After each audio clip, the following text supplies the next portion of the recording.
Etdan tarqagan haromi, chort, namanganlik, musirlar biladi. Assalomu alaykum aziz muxlislarim, yaxshimisizlar? Kecha ozgina oilaviy xotinim bilan Mansanga borib, ozgina xunuk ishlab ketdi, ozgina urushib qoldik. Shunga xotinim shu Namanganda tug'ilib o'sganligi uchun shu namanganlik deb xotinimni ozgina so'kib yuboribman.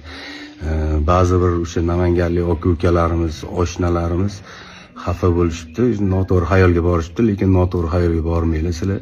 Men hech qachon birorta bir viloyatni ajratgan odam emasman, chunki biz san'atkormiz.